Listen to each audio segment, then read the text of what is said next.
Muito bem, pessoal, tudo bem com vocês? Espero que esteja tudo bem. Então, hoje nós vamos conversar um pouquinho sobre os princípios básicos de oclusão. Eles são muito importantes durante as reabilitações protéticas, porque nós vamos precisar da oclusão para tudo na prótese, né? Tanto na prótese fixa quanto na prótese total e removível. Então, a definição do professor Antônio Carlos Cardoso é que a oclusão é a relação estática de abrir e fechar. Essa relação de abrir e fechar a gente chama de movimento de charneira, é o que os animais têm, eles simplesmente abrem e fecham a boca. Porém, nos seres humanos nós já temos relações dinâmicas, que são os movimentos de lateralidade e o movimento protrusivo entre as superfícies oclusais dos dentes, que deve estar em harmonia com as demais estruturas do sistema estomatognático. E que estruturas são essas? Músculos e articulação, ATM. Então nós temos um triângulo que envolve dentes, músculos, ATM. E essas três estruturas têm que estar em harmonia para o correto funcionamento do sistema estomatognático. Todos os fatores que causam, afetam, influenciam, resultam da posição da mandíbula, da função para a função ou disfunção, nós chamamos de oclusão. A palavra oclusão quer dizer fechar, tá? Então, por exemplo, o cano está ocluído, o cano está entupido, está vedado. Em odontologia, além do ato de fechar a boca e abrir a boca, também inclui a parte das funções mandibulares, lateralidade e protrusiva. Parafunção, tudo que não é função é parafunção. Então, por exemplo, o bruxismo é uma parafunção. Ou a disfunção, quando essa parafunção ou essa função passa a ser patológica, nós estamos tendo uma disfunção no sistema estomatognático, tão conhecidos como as disfunções de ATM, que podem ser musculares, podem ser capsulares, podem ser da própria articulação, uma artrite, uma artrose e muito mais. E a aplicação clínica da oclusão? Para tudo, gente. Desde quando a gente faz um selante, uma restauração classe 1, uma restauração oclusal, nós temos que checar a restauração para ver se ela não ficou alta, se ela não ficou interferindo no sistema de funcionamento das posições mandibulares. Até uma reabilitação oral completa, você vai reabilitar um paciente com arcada superior e inferior, você vai precisar desses conhecimentos básicos de oclusão. Toda vez que a gente mexe com o sistema mastigatório, esse sistema vai se adaptar ao trabalho que nós fizemos. Então, isso a gente chama de capacidade adaptativa que a pessoa tem. Algumas têm uma capacidade adaptativa alta, você faz uma mudança grande, brusca, de uma vez só e ele tolera, e outros têm uma capacidade adaptativa muito baixa. Então você fez lá um selante, ficou um pouquinho alto, o paciente quase morre, porque tem dor, porque tem mobilidade do dente, tem reabsorção óssea, às vezes tem reabsorção dentária. Então essa capacidade adaptativa varia de pessoa para pessoa. O nosso sistema mastigatório, o sistema estomatognático, ele se adapta até determinado ponto. Depois ele passa a ser patológico. E essa capacidade adaptativa e a saúde do sistema estomatognático está diretamente relacionado ao sistema emocional do paciente. Então, o bruxismo, a gente sabe que ele se agrava com os pacientes ansiosos, com os pacientes que têm hiperatividade. E a definição da Organização Mundial de Saúde sobre saúde é o bem-estar físico, mental e social do paciente. Então, qualquer interferência que impeça o paciente de desempenhar uma atividade, seja ela física, mental ou social, ele está com um problema de saúde. Então, você vê que a oclusão ela vai muito além do que simplesmente os dentes articularem de maneira correta. E esses problemas oclusais de função de mandíbula hoje são responsáveis por um grande número de pacientes que vêm no consultório. A gente vê isso pelo número de placas oclusais que a gente tem feito. Tá? Então, isso é uma dos fatores que agravam esses problemas de ATM é o nosso dia a dia, a correria do dia a dia, o estresse, a ansiedade e tudo mais. Então, nós temos que ter uma noção geral, porque, por exemplo, problemas de disfunção de ATM, de bruxismo, são multifatoriais. Então, nós fazemos o que está ao nosso alcance, que é acertar a parte dentária, a parte oclusal do paciente. principalmente nós que vamos trabalhar com próteses, né? A gente vai ter que reconstruir os guias do paciente. Então, toda vez que a gente restaura um dente, a gente faz um trabalho restaurador, nós temos que reconstruir o que a anatomia fez, o que a natureza fez. Então, a gente não cria nada em termos de anatomia, a gente simplesmente replica o que a natureza criou. Por isso que o dente tem, vocês estudaram lá na disciplina de oclusão, o dente tem cúspide, por isso que tem vertente, por isso que tem crista marginal. Né? Por que cada dente tem aquele formato, tem tantas cúspides? É a natureza que chegou nessa conclusão, que esse é o formato ideal para os dentes e para o funcionamento das movimentações mandibulares. Esses princípios básicos que a gente faz são mínimos, a gente tem que conhecer de oclusão para a gente não criar um trauma, criar um problema para o paciente. Isso a gente chama de iatrogenia. Muitas vezes a gente vai resolver um problema e cria outro. Todo problema criado pelo profissional a gente chama de iatrogenia. Quando a gente faz trabalho, esse nosso trabalho tem que se incorporar ao sistema do paciente. E não o paciente se adaptar ao trabalho que nós fizemos. Então, se eu faço uma restauração, faço uma coroa, ficou um pouquinho alto, digo, não, ele já acostuma. O paciente tem que se acostumar ao trabalho que nós fizemos. Não, isso está errado. Nós é que temos que fazer o nosso trabalho de maneira que ele se torne praticamente imperceptível ao paciente, ou que ele se sinta confortável com o trabalho. Tá? Então, nós temos que fazer o nosso trabalho, se adequar ao que é o paciente. Para a gente não criar confusão, para a gente não fugir dessa regra do nosso trabalho se incorporar ao paciente, nós temos que ter um diagnóstico correto e preciso, um planejamento cuidadoso e a execução do planejamento, né, ou seja, o tratamento, seguir esse planejamento à risca para que a gente obtenha bons resultados que eles sejam duradouros. Posições e movimentos mandibulares. Então, primeiro a gente vai ver a questão das posições da mandíbula. A relação cêntrica, máxima intercuspidação habitual, relação de oclusão cêntrica. Aí vamos ver duas medidas, né, que é a dimensão vertical de repouso e dimensão vertical de oclusão, e o espaço funcional livre.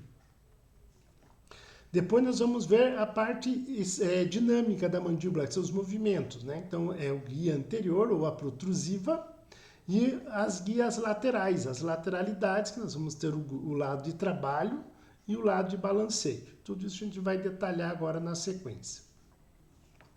Aliás, tudo isso vocês já viram, é só uma revisão de conteúdo para vocês. Então, essa posição aqui é muito importante, relação cêntrica, é uma posição de referência. Por quê? Principalmente porque ela não depende de dentes. Tá? Então, a relação cêntrica ela é uma posição neuromuscular. Mesmo a pessoa que não tem dente, por exemplo, a pessoa que vai fazer próteses totais, a gente usa essa posição de relação cêntrica como referência para construir as próteses dela. Que posição é essa? É quando a cabeça da mandíbula ou o côndilo, lá dentro da fossa mandibular, fica na posição mais anterior e superior da cavidade, com o disco articular corretamente interposto. Então, se o disco não estiver corretamente interposto, já não é mais relação cêntrica. Tá? Então, a gente tem que ter esse conjunto côndilo-disco posicionado na posição mais anterior e superior da cavidade glenoide. Esse conceito de relação cêntrica ele muda com o tempo, tá? Já houve época em que a relação cêntrica o côndilo ocupava a posição central, já houve época em que ele ocupava a posição mais anterior e posterior da cavidade glenoide, mas hoje essa definição de relação cêntrica, como diz aqui seu Ramfjord e Wesch, são alguns dos grandes autores dos livros de oclusão.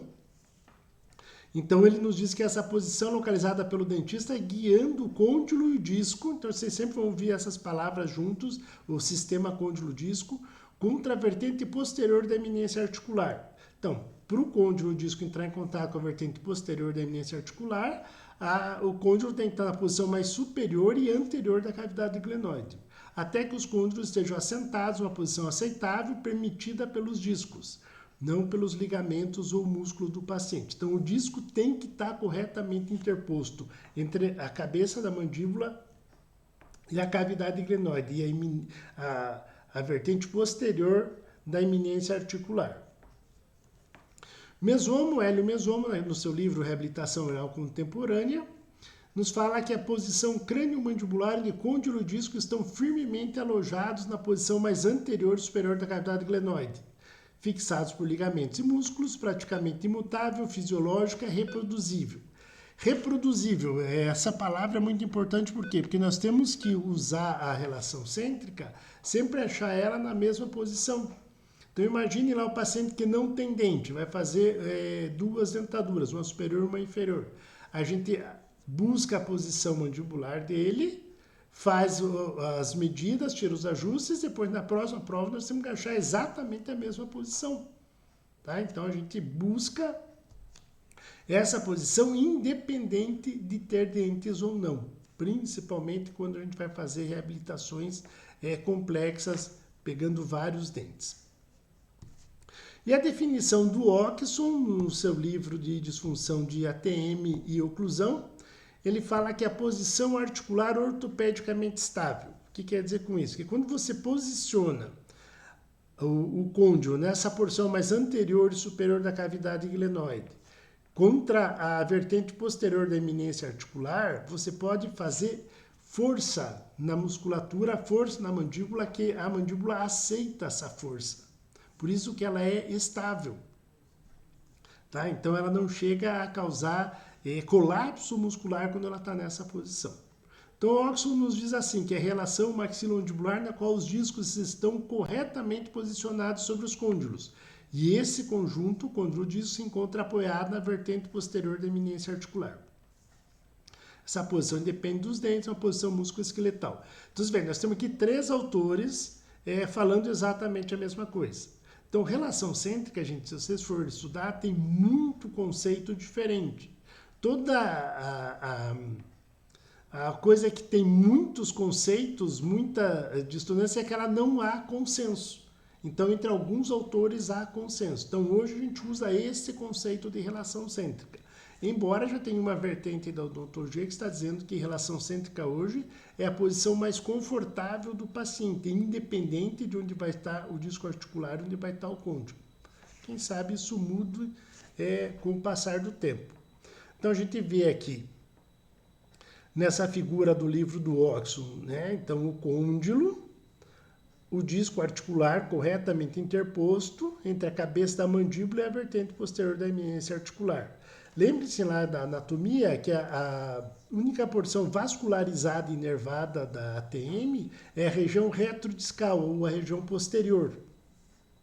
Então, toda vez que a mandíbula ficar na posição mais distal, mais posteriorizada, provavelmente o paciente vai ter algum tipo de dor. Então, quando esse complexo côndilo-disco estiver alinhado, as forças de carregamento, de compressão, de mastigação, não vai ter dor no paciente, não vai ter uma resposta muscular de dor, não vai ter aquele espasmo muscular, não vai ter aquele... o paciente tenta não levar a mandíbula naquela posição, que é o que a gente chama de cocontração protetiva. Quando o paciente já tem algum tipo de dor, já tem algum dano na estrutura, o próprio organismo faz um mecanismo de não agravar o dano. Exemplo disso aí, quando a gente está com um sapato novo, ele machuca o calcanhar, né? Então você começa a caminhar, de repente você está caminhando só com a parte anterior dos pés, você está caminhando mais com os dedos do que com a porção do calcanhar, sem que tenha machucado o calcanhar, ele está com um pouco de dano. Então, para evitar o agravamento do dano, você muda a sua postura. Ocorre o mesmo fenômeno com a ATM. Quando ela está com algum tipo de espasmo muscular, de estresse muscular, de dor muscular, ela mesmo limita a sua abertura, o fechamento, ou a força de mastigação, de compressão, para evitar de agravar o dano.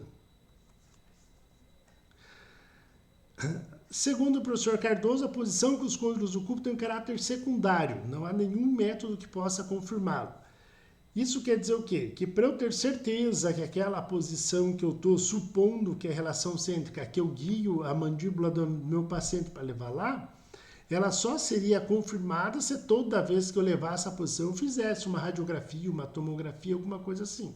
Como isso é inviável, é uma posição abstrata, né? Que nós vamos trabalhando, vamos desenvolvendo essa habilidade de levar a mandíbula lá e vamos colocando o côndilo naquela posição. Relação cêntrica ainda é a solução para reorganizar os procedimentos em oclusão. Então, toda vez que a gente leva o paciente em relação cêntrica, a gente tira os dentes de oclusão, quem leva o côndilo para sua posição é a musculatura.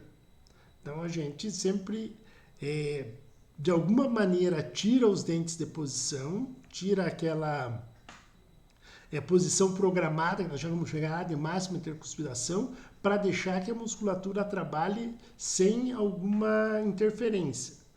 Aí você deixou a musculatura trabalhar, ela dá essa posição de conforto. Assim funcionam as placas para bruxismo, né? Então, para evitar o desgaste dos dentes, coloca-se uma placa, uma determinada altura, afasta os dentes, a placa lisa para que a mandíbula possa se movimentar sem grandes esforços, e a musculatura leva os côndilos à posição mais confortável para o paciente, que supostamente seria a relação cêntrica. E ainda espera-se mais mudanças no que se refere aos conceitos sobre a posição de côndilo. Então isso aí é uma coisa que ainda não está determinada, não é imutável, tá? Isso aí muda de tempo com tempo, dependendo da escola de dentistas que estuda, vem novos conceitos e nós vamos sempre nos adaptando a esses novos conceitos. O que nós temos que ter em mente é que tem algumas coisas que são consenso na posição de relação cêntrica. A primeira é que ela é uma posição crânio-mandibular independente de dentes. Então, eu consigo levar esse côndilo na posição mais anterior e superior da cavidade glenoide, eu consigo manipular o meu paciente para que o côndilo vá lá, e eu consigo repetir várias vezes essa posição. E essa posição é uma posição fisiológica, uma posição que fica confortável para o paciente.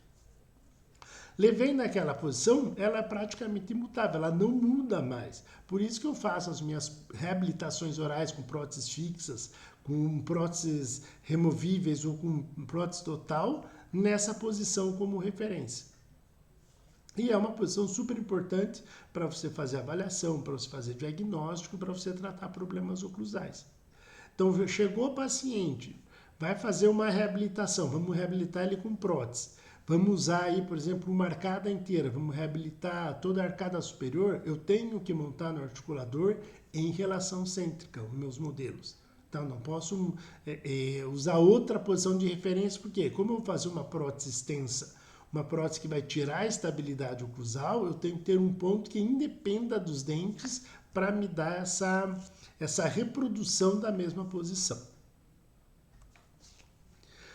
Como a gente faz para achar a relação cêntrica do paciente? Então, basicamente, nós temos duas técnicas muito usadas, que é a técnica frontal, quando a gente fica na frente do paciente, e a técnica bilateral preconizada pelo Dawson. Então, essa técnica frontal, a gente fica na frente do paciente, né? Eu deixo o paciente sempre sentado na posição horizontal, inclino um pouquinho a cabeça dele para trás, passamos um braço por trás do paciente, ficamos segurando na altura dos dois caninos e com a outra mão nós pegamos no mento, firmamos o polegar e vamos delicadamente levando a mandíbula para uma posição mais posterior e superior. Então a gente dá uma giradinha na mandíbula para que o côndilo se desloque para a posição anterior e superior. Já bem, a gente tem que ser delicado, por quê? Porque se você fizer força na hora de empurrar com o polegar, o paciente automaticamente vai responder com uma força de igual intensidade em direção oposta. Esse é o conceito de física. Então tem que ser delicado para quê? Para que o paciente relaxe a musculatura, para que você consegue manipular a mandíbula, né? Normalmente a gente vai balançandinho a mão e colocar ele em posição. Tá? Então essa é uma maneira assim, muito prática de a gente conseguir a relação cêntrica do paciente. Nem sempre o paciente deixa, então vocês vão ver que tem técnica que a gente usa para relaxamento. Aí a gente vai fechando a mandíbula até os primeiros dentes tocar. Tocou o primeiro dente, parou. Quando tocou o dente, nós já tiramos da relação cêntrica. Então você usa esse primeiro contato como referência na posição cêntrica. Aí você pode marcar com lápis, uma canetinha e tentar reproduzir aquela posição. Outra maneira que nós temos para localizar a relação cêntrica do paciente é a técnica bilateral de Dawson. Isso aí a gente vai usar as duas mãos para trabalhar. Então a gente vai deixar o paciente numa posição totalmente deitada. Vamos apoiar a cabeça dele embaixo do nosso braço aqui. Deixar a cabeça bem estável. Vamos colocar os 2 polegares na região do mento e os outros 4 dedos na região da borda inferior da mandíbula. Tá? Então a gente faz um C com os polegares aqui na mão. E com uma leve pressão do polegar a gente empurra a mandíbula para trás e com os outros 4 dentes a gente empurra para cima. Então a mandíbula rotaciona, à medida que ela rotaciona, o côndilo vem para essa posição mais superior e anterior dentro da cavidade glenoide. Então estabiliza o paciente, né, entre o braço e o tórax do profissional, para que não haja uma movimentação de cabeça. A cabeça tem que estar estável. A gente vai manipular somente a mandíbula. Vamos colocar os polegares na região do mento, como a gente vê na figura bem da direita, e os 4 outros dedos na borda inferior da mandíbula.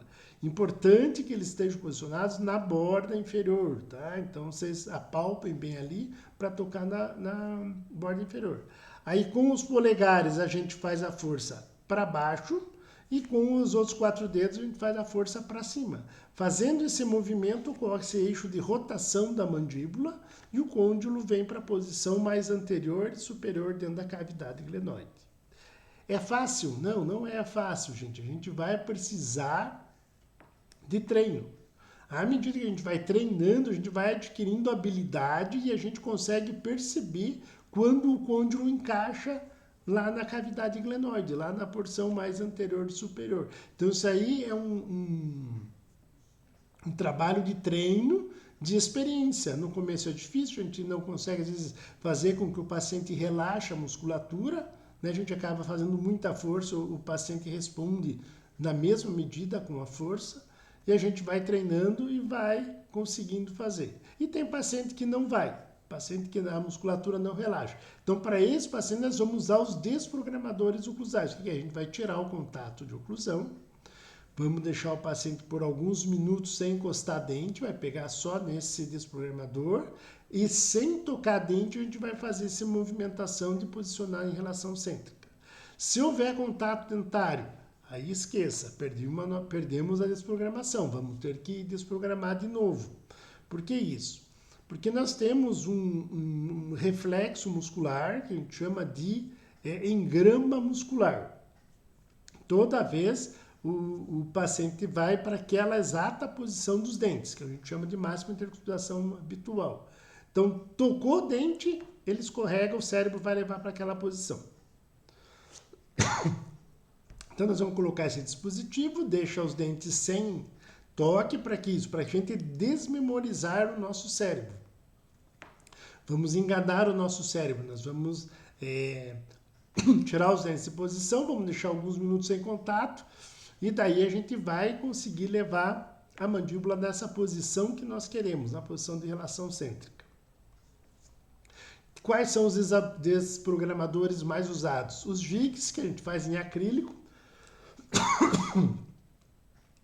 as espátulazinhas, que pode ser aqueles palitinhos de picolé que a gente usa lá para fazer exame intrabucal dos pacientes, o rolinho de algodão a gente usa, deixa ali o paciente, ele fica segurando o rolinho de algodão com os dentes, sem encostar dentes, sem fazer força.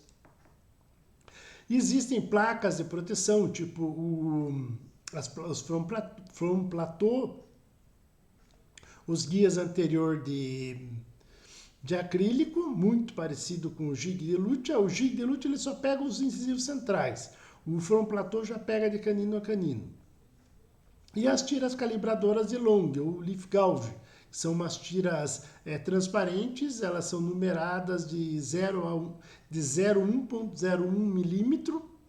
Então, elas são várias folhazinhas e você vai aumentando ou diminuindo as folhas até você conseguir desocluir todos os dentes. Digamos assim que com 20 folhinhas você desocluiu. Aí você deixa essa tira calibradora ali por alguns minutos, né, de 5 a 15 minutos, e depois faz a manipulação. Faz o mesmo papel, todos esses aqui fazem o mesmo papel, tá? Então tá lá o jig, que é feito com acrílico, pattern resina, a gente confecciona direto na boca do paciente. Você vê a altura, manipulou o acrílico, isola o dente antes, lógico, manipulou o acrílico, deixa ali. O paciente morde até aquele ponto, como se fosse um stopzinho. O acrílico toma presa, você faz o acabamento, deixa ali em posição por alguns minutos. Placa de proteção, que pode usar a própria placa que usa para bruxismo, a placa de descruzamento de dente, qualquer coisa que tire os dentes de oclusão. Roletinho de algodão, o paciente morde alguns minutos ali até desprogramar o cérebro. Com o cérebro desprogramado, nós tentamos levar a mandíbula dele em relação cêntrica. Embora a relação cêntrica não possa ser totalmente reproduzível, ou seja, como eu falei, a gente não tem certeza absoluta que o côndilo está lá na posição mais anterior e superior, ou o disco totalmente corrigido, na posição correta, mas a gente vai fazendo isso várias e várias vezes no paciente até ficar no mesmo lugar. Chegou no mesmo lugar, a gente vai trabalhar com aquela posição como sendo a relação cêntrica. E como a gente descobre isso? Com o exercício de repetição. Vocês vão ver lá na próstata total que é uma dificuldade muito grande de levar o paciente que nunca usou prótese em IRC. E muitas vezes você monta a prótese na suposta IRC, depois de alguns meses o paciente usando a próstata total, ele volta com a posição mandibular mais para distal. Ou seja, a posição que nós estávamos supondo ser de relação cêntrica não era efetivamente a relação cêntrica. E com o tempo, com a repetição, com o trabalho, a gente vai adquirindo a habilidade para trabalhar com ela. Segunda posição, máxima intercuspidação habitual. Continua no próximo vídeo. Já volto aí, minha gente.